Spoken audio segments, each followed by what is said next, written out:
Hello, everybody. This is a tutorial on writing solubility equilibrium expressions. This is something that you might want to look at for the final exam coming this Tuesday. So don't forget, it's really important to read the question. It says, write balanced chemical equations for the dissolution of the salts. Another word for dissolution of salts is solvation in water. So remember, this is a physical change and it's not a chemical change. The identity of the chemicals will not change. So it's a physical process.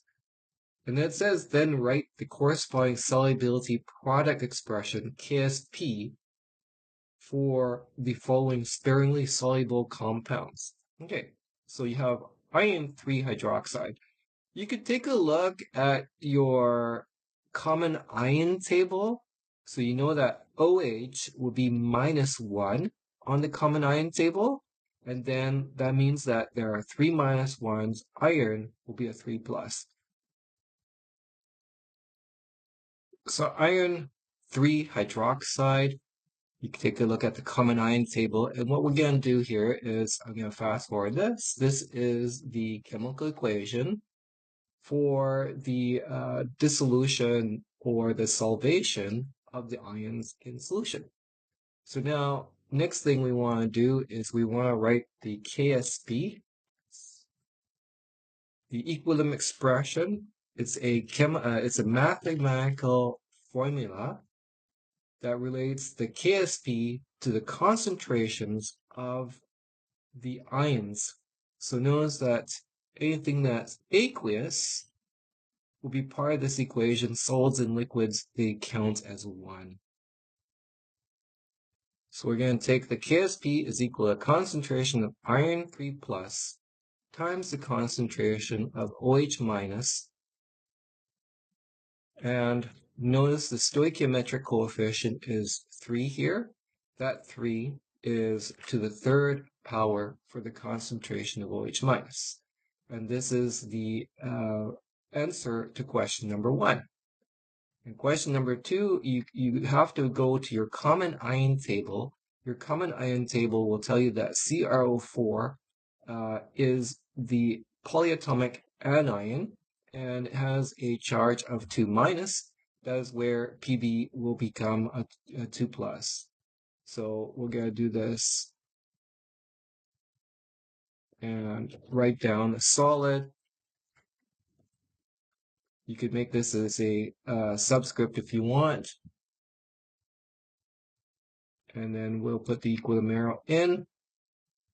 And this will be Pb2 plus aqueous plus CrO4 2 minus aqueous. So please go to the common ion table.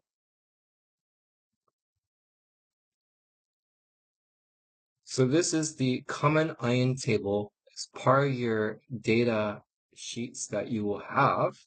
And you have to scroll down here and you see that the chromate, and it's all pretty much alphabetical. And so the chromate, CrO4 2 minus. Let's just take a look at this. Polyatomic anions and monatomic anions. So Br minus would be a monoatomic anion, and Cl minus is a monatomic, but polyatomic has more than one different kind of element present. And you can see that anything that has an O, it's combined with a different element. So NO3 minus, NO2 minus. This is an oxalate, C2O4, 2 minus.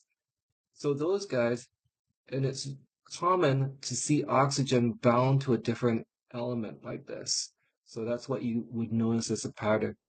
Okay. So this is the answer. We have the ions that are separated into their respective, a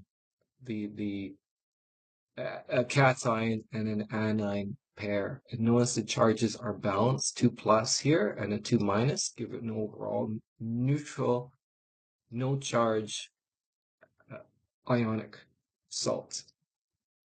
And then the KSP is pretty simple. I'm just going to copy this. paste it over here, and we're just going to put in our cation and anion pair.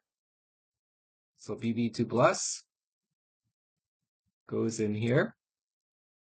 Remember, the solid does not count, so we don't need to put a denominator that contains the solid. And then the chromate goes in here.